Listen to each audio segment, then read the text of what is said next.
Hello students, chemistry के इस PG course में आप सभी का स्वागत है। मैं डॉक्टर हेमलता फर्स्ट सेमेस्टर का फोर्थ पेपर लूँगी।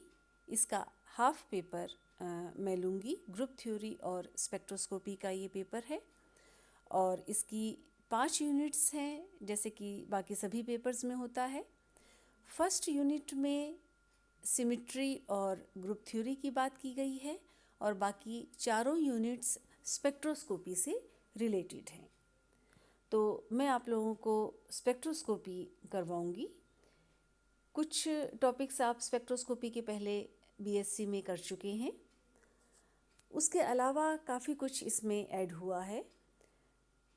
जैसे यूनिट सेकंड जो है, इसमें 2 चैप्टर्स होंगे। पहला है यूनिफाइंग प्रिंसिपल्स, जिसमें स्पेक्ट्रोस्कोपी का बेसिक जो है कंसेप्ट वो क्लियर किया जाएगा कि स्पेक्ट्रोस्कोपी क्या होती है और इसमें किस तरह से इलेक्ट्रोमैग्नेटिक रेडिएशंस का इंटरेक्शन होता है सैंपल के साथ, पदार्थ के साथ। और जो स्पेक्ट्रम में हमको अलग अलग लाइंस या बैंड्स मिलते हैं, वो उनकी विड्थ किस तरह से डिसाइड होती है, किस तरह से उनकी पोजीशंस डिसाइड होती हैं, ये सब हम डिस्कस करेंगे इस चैप्टर में। इसके बाद इसी यूनिट का सेकंड चैप्टर है रोटेशनल स्पेक्ट्रोस्कोपी। रोटेशनल स्पेक्ट्रोस्कोपी में जो है हम 2 तरह के मॉलिक्यूल्स के स्पेक्ट्रम करेंगे। एक वो जिसे हम रिजिड रोटेटर कहते हैं, यानी जहाँ पर बॉन्ड लेंथ वेरी नहीं होती है। दूसरा नॉन रिजिड रोटेटर, और इनके हम डिटेल्स जो हैं वो करेंगे। यहाँ एक बात आप ध्यान दीजिएगा कि ये जो पेपर है स्पेक्ट्रोस्कोपी का, इसमें आपको स्पेक्ट्रम की एनालिसिस नहीं करनी है। इस पेपर में हम थ्योरी पढ़ेंगे स्पेक्ट्रोस्कोपी की, किस तरह से जो है वो सिग्नल्स हमको मिलेंगे, क्या क्या फैक्टर्स हैं जो इन सिग्नल्स को अफेक्ट करते हैं, उनका बैकग्राउंड जो है वो थ्योरी वो हम इस पेपर में करेंगे। स्पेक्ट्रम वगैरह की जो एनालिसिस है वो हम हायर नेक्स्ट जो इसका होगा स्पेक्ट्रोस्कोपी का पेपर, उसमें कवर करेंगे। तो यूनिट सेकंड में ये 2 चैप्टर्स यूनिफाइंग प्रिंसिपल्स और रोटेशनल स्पेक्ट्रोस्कोपी के। यूनिट थर्ड जो है, इसमें वाइब्रेशनल स्पेक्ट्रोस्कोपी है। इंफ्रारेड स्पेक्ट्रोस्कोपी आप बीएससी थर्ड ईयर में करके आए हैं, लेकिन थोड़ा सा इसमें उससे वेरिएशन है, ज़्यादा फ़र्क नहीं है। इसके अलावा जो इसी यूनिट में एक और स्पेक्ट्रोस्कोपी हम करेंगे वो है रमन स्पेक्ट्रोस्कोपी। इसका भी एकदम बेसिक आइडिया जो है वो आप बीएससी थर्ड ईयर में करके आए हैं, और यहाँ पर उसके अलावा भी काफ़ी कुछ इस चैप्टर में आप लोग पढ़ेंगे। फोर्थ यूनिट जो है वो electronic spectroscopy, molecular spectroscopy cover करती है। साथ ही साथ इसमें फोटो इलेक्ट्रॉन स्पेक्ट्रोस्कोपी भी है। इनके आप बेसिक प्रिंसिपल्स करेंगे। जैसे आप देख रहे हैं कि एटॉमिक स्पेक्ट्रोस्कोपी में हम एटॉमिक ऑर्बिटल्स की एनर्जीज़, उनका वेक्टर रिप्रेजेंटेशन, मोमेंटा और वेक्टर कपलिंग करेंगे।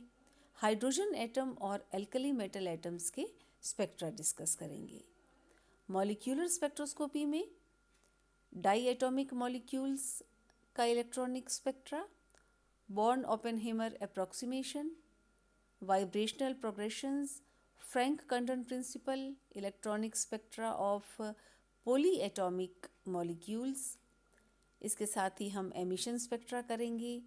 रेडिएटिव और नॉन रेडिएटिव डीके, यानी जब एक्साइटेड स्टेट से मॉलिक्यूल ग्राउंड स्टेट में आता है तो किस तरह का जो एनर्जी लॉस है वो रेडिएशन के फॉर्म में होता है या बिना रेडिएशन एमिट किए वो लॉस होता है। इस तरह के दोनों तरह के डीके हैं। इंटरनल कन्वर्जन क्या होता है, ट्रांजिशन मेटल कॉम्प्लेक्सेस के स्पेक्ट्रा कैसे होते हैं, चार्ज ट्रांसफ़र स्पेक्ट्रा कैसे होते हैं, ये सब हम मॉलिक्यूलर स्पेक्ट्रोस्कोपी में करेंगे। फोटो इलेक्ट्रॉन स्पेक्ट्रोस्कोपी में इसका बेसिक कंसेप्ट हम पढ़ेंगे, थ्योरी इसकी, फोटो इलेक्ट्रिक इफ़ेक्ट क्या है, आयोनाइजेशन प्रोसेस किस तरह से इस प्रोसेस में, इस स्पेक्ट्रोस्कोपी में होता है। साथ ही साथ कूपमैन्स थ्योरम, एस का जो है ये काफ़ी इम्पॉर्टेंट पार्ट है फोटो इलेक्ट्रॉन स्पेक्ट्रोस्कोपी का, इसकी भी हम थ्योरी जो है, और ऑजियर स्पेक्ट्रोस्कोपी का भी हम बेसिक आइडिया इसके इस चैप्टर में हम करेंगे। लास्ट यूनिट जो है यूनिट 5, उसमें आता है मॉसबॉर स्पेक्ट्रोस्कोपी, जिसमें हम इसका बेसिक कंसेप्ट, इसकी थ्योरी, इसका इंस्ट्रूमेंटेशन और कई तरह के इसमें फैक्टर और कई पैरामीटर्स हैं वो हम डिस्कस करेंगे। और साथ ही साथ इस टेक्निक की एप्लीकेशन अलग अलग कंपाउंड्स और कॉम्प्लेक्सेस के केस में हम वो डिस्कस करेंगे। तो इस तरह से कुल 5 यूनिट्स जैसे कि हर पेपर में होंगी, इसमें भी 5 यूनिट्स हैं।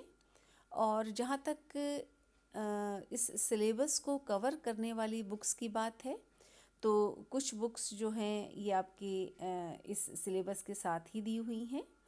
इसके अलावा भी कई बुक्स आपको लाइब्रेरी में मिलेंगी जो इन टॉपिक्स को कवर करती है। और रफली अगर कहें तो ये जो पेपर है ये 2 पार्ट्स में डिवाइड होता है। पहला है ग्रुप थ्योरी, सिमेट्री और ग्रुप थ्योरी का, उसके लिए आपको अलग बुक लेनी होगी। और बाकी के 4 यूनिट्स जो हैं वो स्पेक्ट्रोस्कोपी से रिलेटेड है। तो स्पेक्ट्रोस्कोपी की काफ़ी बुक्स हमारे पास लाइब्रेरी में अवेलेबल है। तो एक बार आप सभी लोग लाइब्रेरी जाकर उनको देखें, और जो भी बुक्स इन टॉपिक्स को कवर करती हैं वो आप जो है वो गो थ्रू कर सकते हैं उन बुक्स की। नेक्स्ट लेक्चर से हम यूनिट 2 जो है वो स्टार्ट करेंगे, और हम स्टार्ट करेंगे यूनिफाइंग प्रिंसिपल से। नेक्स्ट वीक से आप लोगों की ऑफलाइन क्लासेस स्टार्ट होंगी। तो वो क्योंकि ये पेपर ऐसा है कि इसमें आपके फंडामेंटल्स क्लियर होने बहुत ज़रूरी हैं।